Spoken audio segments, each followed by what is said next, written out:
Hello, I'm Whitney with Empatica Leadership, and here is today's question of the day.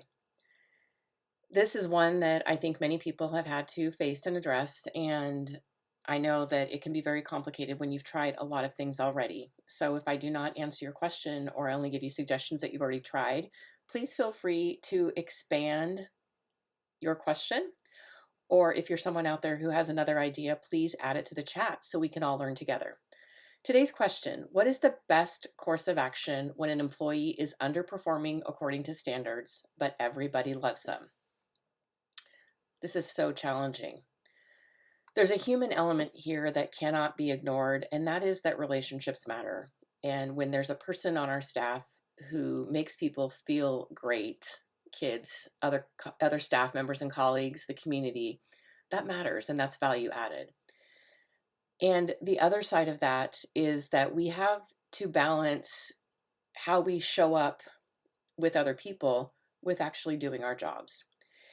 And sometimes I think the best thing to do is to try to explain to a person how they need to balance both of those, the being that they clearly do really well and the doing of their job. I always like to ensure that I've given professional employees every opportunity to empower them to act and fix themselves. So I'll clarify expectations. And I will often start with being very clear with them about what is not working. I've seen other people try to use sandwich approaches to feedback or couching things in vague openings.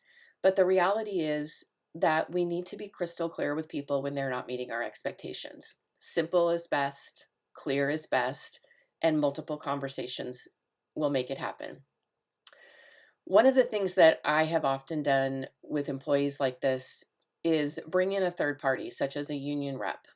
Even though this is not a disciplinary issue, it is a performance issue.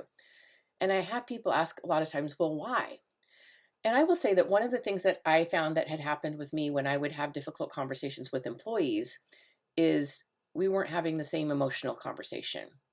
I could be very calm and clear and direct. And because I was giving someone feedback that was something they needed to improve, they interpreted it very differently, as if I was being aggressive, condescending, and mean. And when they went and then talked with someone else about what had just happened, the story was a very different experience than the one that I had had.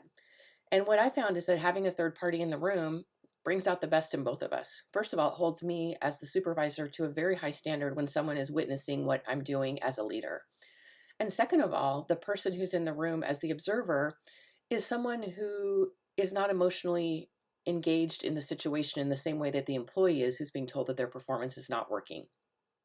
So then that union rep and the employee, or another third party, if you happen to have an employee who's not a union rep, not in a union, then they can go debrief the situation. And that third party, instead of being told about an experience they didn't have themselves, they can speak for themselves based on what they heard, and they can reinforce what you had to say.